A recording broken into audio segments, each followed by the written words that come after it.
Sejam todos bem-vindos à palestra online da Legião Espírita. Esperamos que estejam todos bem, mesmo nesse momento complicado que ainda estamos. A partir de agora podemos fechar os nossos olhos, agradecermos a oportunidade de estarmos aqui. Esperamos que consigamos colocar em prática as palavras que a gente ouvir aqui nesse momento e que elas possam chegar a lares necessitados, a pessoas necessitadas e que também as ajudem a percorrer o caminho. Agradecemos a Deus, a Jesus e aos espíritos superiores. Vamos falar então sobre a brandura na nossa sociedade. Será que a gente consegue ter atos firmes sem sermos agressivos? E será que a gente consegue ter posições duras e mesmo assim sermos brandos? E qual o impacto que a postura pacífica tem nos outros? Na nossa sociedade, as posturas agressivas, as ações de violência, de força, são bem vistas. Na sua maior parte das vezes. A gente pode analisar essa questão em diversos aspectos. Dentro do mundo dos esportes, né, onde se tem sempre demonstrações de força física, dentro do trabalho, nos ambientes profissionais, onde a agressividade, a incisividade é vista de forma, né, como se fosse uma grande qualidade. Até mesmo nas nossas famílias, em momentos que, estando em perigo ou existindo uma ameaça a nós ou algum integrante da família, a gente tem que usar da força física ou de uma condição de proteção. Então isso faz parte da nossa vida e é bastante comum. Ainda hoje. Imaginem agora, há 2000 anos atrás, quando Jesus proferiu o Sermão do Monte, dizendo que bem-aventurados eram os mansos e pacíficos. Imagine naquela época, né, como que as pessoas receberam essa informação, essa orientação, onde elas estavam mais acostumadas a atos de violência, as disputas eram muito mais viscerais, existiam duelos, as pessoas tinham mais essa liberdade dentro da agressão e dentro do momento de dominação do Império Romano naquele local, né? O Império Romano se alastrou na terra através da força dos exércitos, da violência, né? Da demonstração de força mesmo. Então foi uma orientação revolucionária. Tanto que hoje ainda o é. Ainda o é. Alguns dos judeus esperavam um Messias guerreiro. Existia essa predição, né? E aconteceu que o Messias chegou de forma tranquila, de uma origem humilde, sem exércitos, falando em paz, em harmonia, né? Ajuda ao próximo, compaixão. Foi realmente um baque.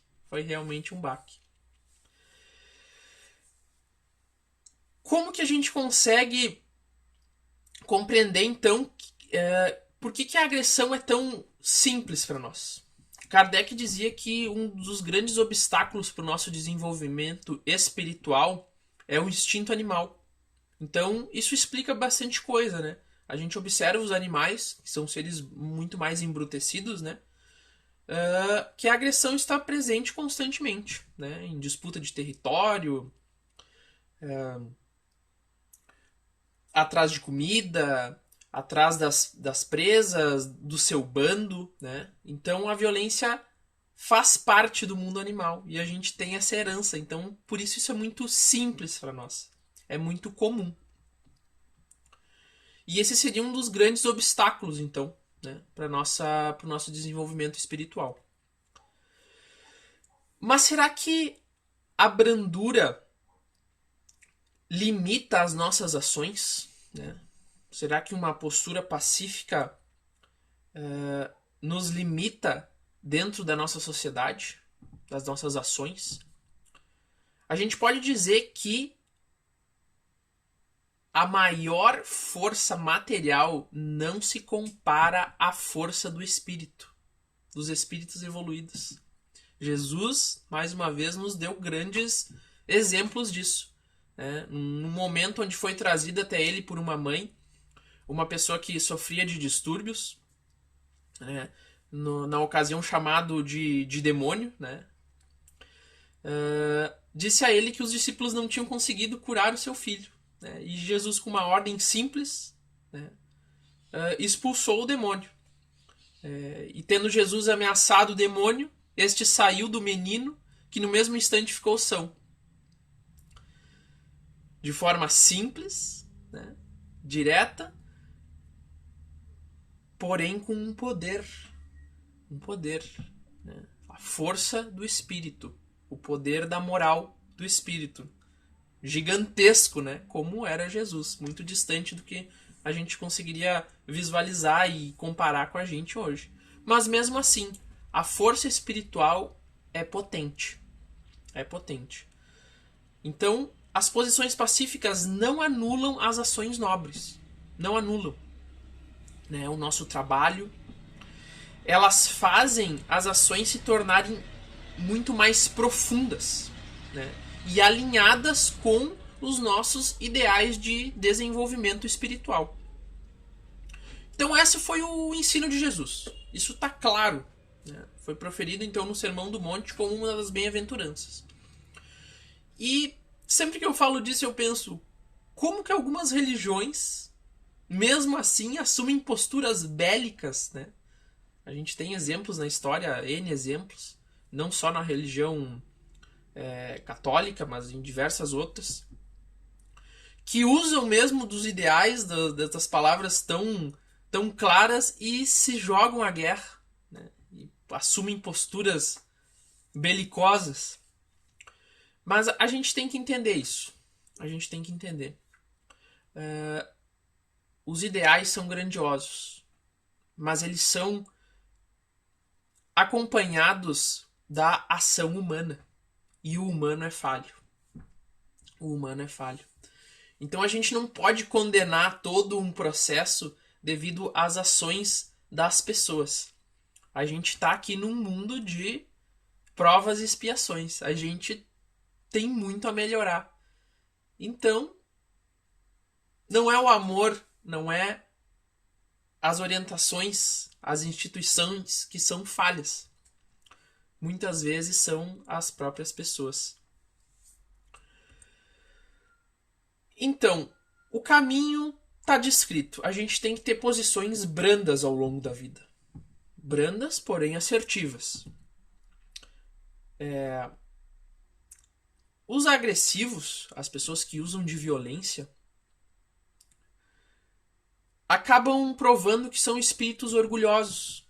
Espíritos que, quando afetados, quando tirados da sua zona de conforto, passam essa disputa para um âmbito onde lhe é mais agradável, que é o campo da agressão, o campo das energias ruins. E tem gente que fica confortável nesse meio. Então é uma dica que eu dou, que quem não é assim, não tente ser, não tente se igualar. Porque algumas pessoas se sentem bem nesses meios. Numa palestra do Haroldo, ele diz o seguinte: por que a violência e a agressividade seduz tanto? Ele diz que é por causa da velocidade. Da velocidade com que as coisas podem ser resolvidas através da força. Ele diz o seguinte: que a forma mais rápida de resolver algo de maneira ruim e ineficaz é através da violência. E a forma mais efetiva, porém demorada, de tratar problemas complexos é através da paz, da brandura e da paciência. Então, justamente, isso é difícil para nós. Nós não somos perfeitos. E essa agilidade é sedutora. Então, ainda hoje é muito difícil acatar totalmente essa orientação. A mansuetude, então, né, quando praticada, traz junto com ela outros sentimentos. Ela faz com que outras posturas aflorem. Né? Uma delas é a resignação. Resignação fala sobre aceitação de uma situação. Né? Mas no nosso caso aqui, né, nas orientações, na literatura espírita, a resignação tem um caráter que não é paralisante. Tu aceita a situação, mas mesmo assim tu mantém o trabalho. A gente está num mundo onde as provas virão sempre até nós. A gente precisa entender, né, agradecer a oportunidade de trabalhar, porque as provas são uma oportunidade que os bons espíritos nos dão, porque a gente precisa melhorar. E elas são como pedras, e a gente tem que juntar as pedras e ir formando o caminho. Né? E a resignação nos dá essa tranquilidade. Junto da resignação vem a paciência. Posso dizer que a paciência é uma irmã da resignação. Então, a gente aceita, a gente entende, mas a gente tem que esperar, porque aquilo não vai ser rápido. Né? Aquilo não vai ser rápido. A gente tem que ter uma postura tolerante, né? Tanto com os erros dos outros, quanto com os nossos próprios erros. Né? Que com certeza vamos cometer muitos ao longo aí do processo. Existe uma palavra que resume bem essa postura, né, num sentido espiritual, num sentido moral, que é a equanimidade. A equanimidade, então, traduz esse sentido espiritual da paciência, da resignação, das posturas mansas, né, que a gente tem que manter uma energia constante. A gente tem que manter energias constantes. Os processos de euforia geralmente são seguidos de processos de depressão. A gente ouve dizer dentro da doutrina espírita que todos somos médiums. Né? Isso parece um pouco estranho no começo, porque a gente tende a pensar que médiums são as pessoas, né, ostensivas, né, com psicofonia, psicografia, vidência, né, essas demonstrações mais claras da mediunidade, mas mediunidade em conceito é a relação com o mundo espiritual, esse contato. E sim, todos somos médiums, porque todos nós temos essa relação. Essa ligação existe, às vezes mais importante, às vezes mais singela. Mas a relação é diária. A relação é diária, podem ter certeza disso. Através dessa relação a gente absorve energias salutares, quando a gente está numa boa sintonia. Mas se a gente está numa sintonia ruim, as energias às vezes não são tão boas. No passado, as provas da mediunidade eram muito mais visíveis. Né? O plano espiritual estava mais inclinado a demonstrar aquilo, né? Mesas girantes, objetos que voavam. A gente tem muito mais relato há um tempo atrás. Mas isso mudou. Né? Isso a gente pode dizer que seria uma infância para nós, né? Para a gente ter aquela visão das possibilidades do mundo espiritual. Mas agora esse não é mais o foco. Não é mais o foco. Em uma palestra do nosso colega legionário Alberto Sampaio, ele disse o seguinte, que as comunicações se dão de forma muito sutil.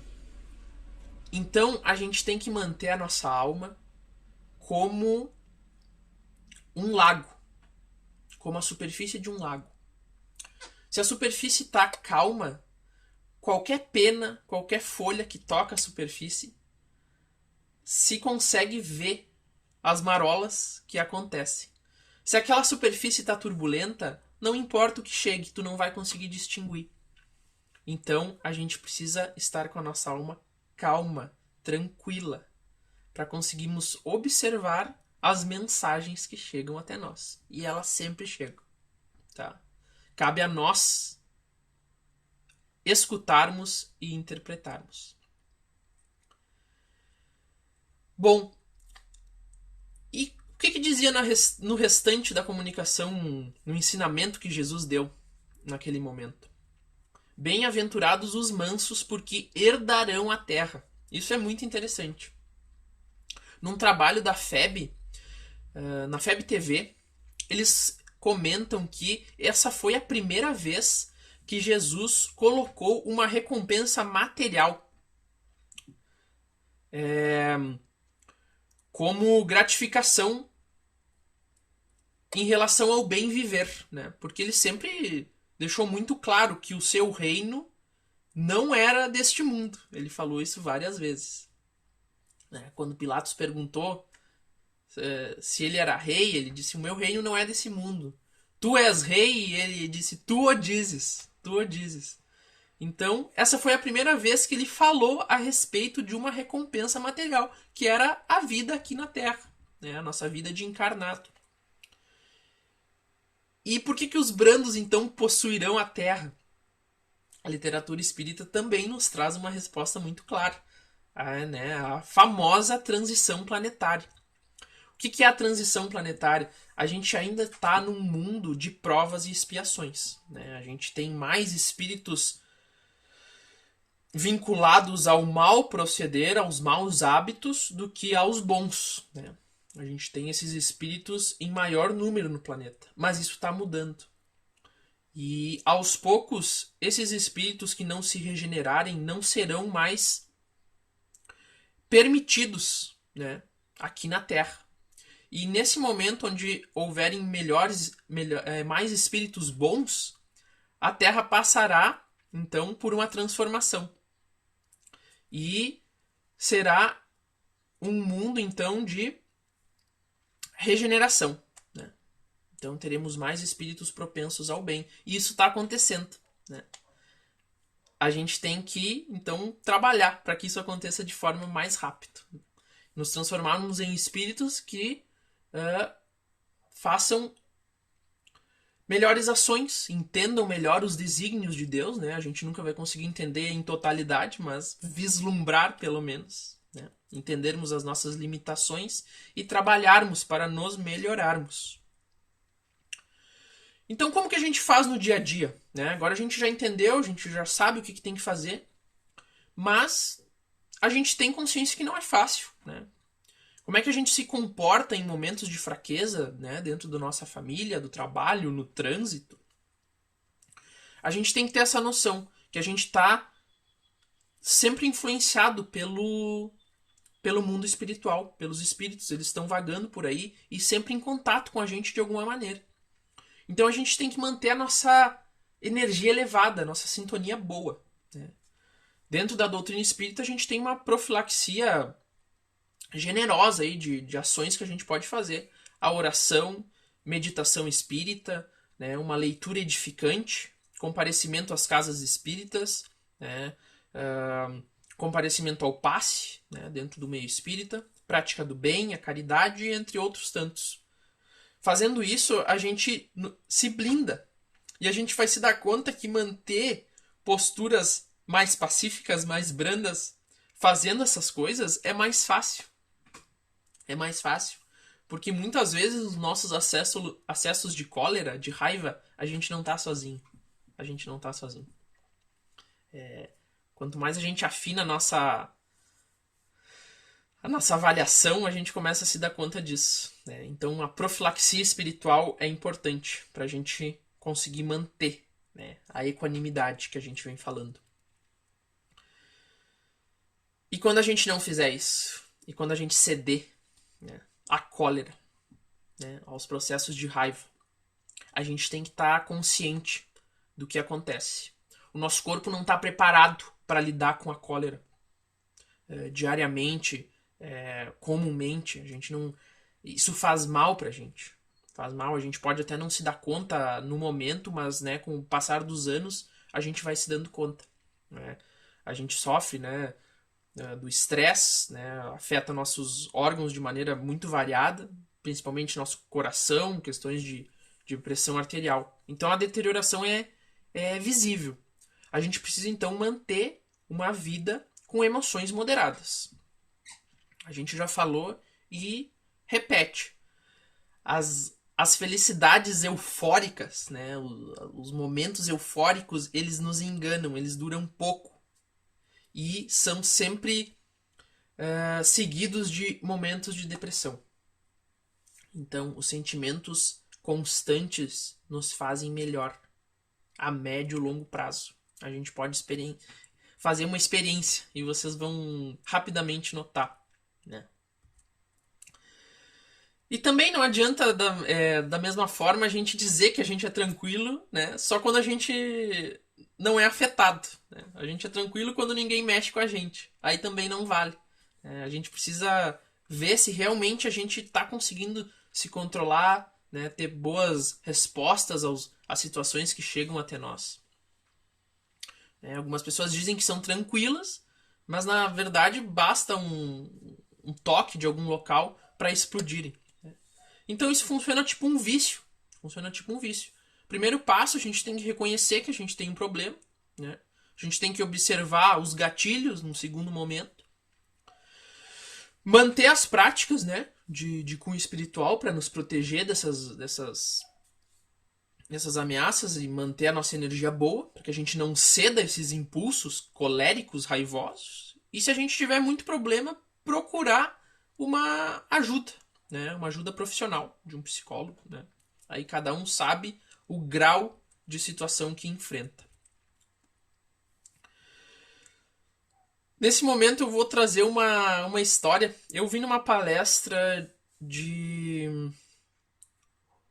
um palestrante espírita chamado Geraldo Campetti. A história não é dele, ela é uma história bem famosa, mas foi lá que eu ouvi pela última vez. Acho que ela tem uma origem até xamânica, né? Que trata de um ancião de uma tribo indígena, né? Que tinha uma postura muito tranquila, muito serena. Tratava todos os problemas de forma pacífica, né? Sem exaltação. E um jovem perguntou para ele como é que ele conseguia fazer aquilo. E ele disse que ele tinha dentro dele dois lobos. Um lobo mau, né? Que tratava dos sentimentos de raiva, inveja, ciúme, tristeza, desgosto, cobiça, arrogância, pena, mentiras, ressentimento, inferioridade, orgulho, superioridade e ego. E o outro lobo bom, que tratava de sentimentos de alegria, fraternidade, paz, esperança, serenidade, humildade, empatia, generosidade, verdade, compaixão, fé e amor. E que a vida era um embate desses dois lobos, constante. E aí o jovem perguntou, mas e qual lobo vence? Qual lobo vence? E o ancião respondeu, o que eu alimentar mais. Então qual que é a conclusão? A gente tem que trabalhar. A gente tem que trabalhar. Isso aí não vai vir de graça. É um desafio constante, né? Constante, durante todos os dias. E lembrem-se que não existem soluções rápidas. Esses processos levam anos, encarnações, né? Ele não vai acontecer. A gente não vai virar santo do dia para a noite, mas a gente tem que tentar. A gente tem que trabalhar. As agressões, ao longo do tempo, foram tomando conotações muito mais sutis, né? A gente pode dizer que antigamente a gente via coisas mais claras, né? Duelos, brigas, assassinatos, né? Que a gente já falou que são coisas que ainda existem, e muito, né? Mas a gente tem formas de agressão mais sutis. Hoje com a internet, né? Com a internet, com essa facilidade da comunicação, né? As informações chegam mais fácil e saem mais fácil da gente. Então a gente tem que ter cuidado, né? Com o bullying, cyberbullying. Esse tipo de agressão, a agressão psicológica, muitas vezes é muito mais danosa que a agressão física, dependendo, né, de que momento da vida isso chega até nós. Pode levar pessoas à loucura, né, ao suicídio, uma depressão intensa, dependendo de como for esse processo, né. Às vezes um soco, um tapa tem um resultado não tão ruim, né, como vários anos aí de tortura psicológica. Então, as posturas intolerantes, as posturas radicais, né, como a gente vê em racismo, segregações, né, ataques a minorias, negacionismo, elas são sempre ruins. Né? As posturas radicais são ruins, são intolerantes. Não existe ódio do bem. Não existe. Isso é um fato. O ódio é sempre ruim. Então, se a gente vai tratar uma postura odiosa com mais ódio, é um problema. É um problema. A gente entra dentro daquela bolha ali e continua o mesmo processo, né? Então a gente tem que ter cuidado como que a gente vai defender as coisas. A gente tem que tomar muito cuidado. Então, como a gente deve agir? Qual que é o que a gente tem que fazer quando a gente precisa pôr em prática a nossa ação? A gente não vai passar toda a vida nos restringindo, né, de participar da sociedade, então. E muitas vezes vão nos empurrar. Né? Vão nos empurrar situações, condições onde a gente vai precisar ser mais enérgico. Mas existe uma maneira. Existe uma maneira. Esses ensinamentos eu ouvi em uma palestra e eu vou tentar reproduzir eles aqui da melhor maneira. Não me lembro agora do nome do palestrante. Então, a nossa primeira ação quando alguém nos agride ou quando agride outras pessoas, né, e a gente precisa fazer alguma coisa. Primeira ação, não julgamento. Tá?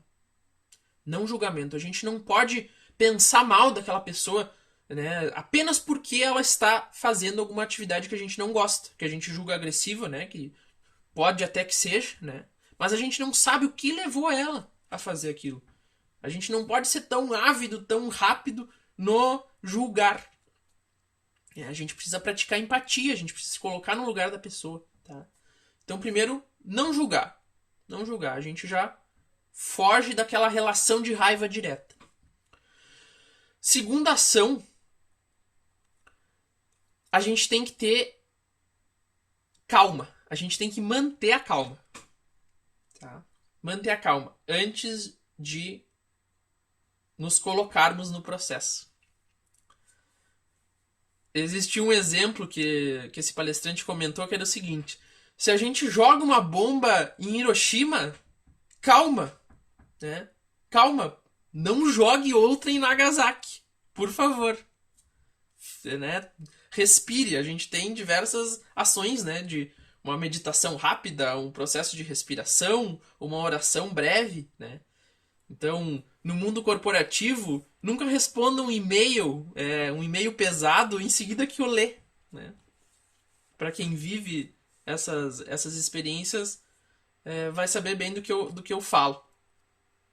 Mantenha calma, espere, respire, se recomponha e depois haja. Com a nossa alma calma, então, a gente parte para uma terceira ação, que é uma visão otimista. A gente tem que ter uma visão otimista, positiva. Aquela pessoa, né, aquele ser, não tem só qualidades ruins, ele tem qualidades boas. Quando a gente começa a entender as qualidades boas daquela pessoa, a gente consegue fazer alguma coisa melhor. Muitas vezes que nem um pai que educa um filho. Né? Muitas vezes as crianças estão fazendo coisas ruins, né? Fazendo coisas que não deviam. E o pai não vai lá e grita e xinga e bate na criança. Ele mais ou menos induz ela a outra coisa e ela rapidamente troca o foco, né? E passa a fazer alguma coisa mais coerente, né? Com a normalidade. Então a vida é assim também. A gente tem que ver o lado bom das pessoas e tentar focar naquilo ali. Né? Quem sabe elas têm um potencial para o bem muito grande que está sendo usado de forma errada. Às vezes ela não sabe o que ela está fazendo. Né? Então a gente não pode ser ávido e a gente precisa enxergar, né, o lado bom. A gente tem que ver o lado bom das pessoas. Isso é muito importante. Esse foi o terceiro passo, então. Avaliar as qualidades da pessoa e da situação. E por fim, quando a gente tem que agir, A gente então diz que a gente tem que fazer uma ação irada. Uma ação irada. E o que quer dizer isso? Que é uma ação assertiva, uma ação condizente com a energia do momento, porém sem raiva, porém sem violência. Ela é irada, ela é ativa, tá? Mas a gente não se conecta de maneira ruim com a pessoa. A gente foca a nossa ação desarticuladora nas ações, no processo que está acontecendo. E não foca em cancelar alguém. A gente não foca em matar alguém, né? Seria o cancelamento. A gente não roga que aquela pessoa desapareça. A gente tenta melhorar o entorno, né? Se a gente pegar um monte de gente com uma doença contagiosa, né? As pessoas então estão se contagiando, elas estão largando a doença, né? E a gente se livra delas todas e bota elas todas juntas num lugar. A gente resolveu o problema do contágio? Não. Não, a gente não resolveu a doença, a gente resolveu as pessoas, né? Aparentemente, né? E ainda causamos muito mais problemas. A doença continuou ali se alastrando. Então, ação irada com foco na situação, não nas pessoas. Tá? Então esse é o segredo. Não personificar os processos, a nossa raiva. Não personificar. Tratar as ações e deixar as pessoas entender as pessoas. Então é isso. É assim que a gente consegue ser brando e pacífico e mesmo assim agir. A gente se encaminha então para o fim com uma mensagem de Emmanuel que resume tudo que a gente falou até o momento. Bem-aventurados os pacificadores, porque serão chamados filhos de Deus. Por muitas sejam as dores que te afligem a alma, asserena-te na oração e na pacificação dos quadros da própria luta.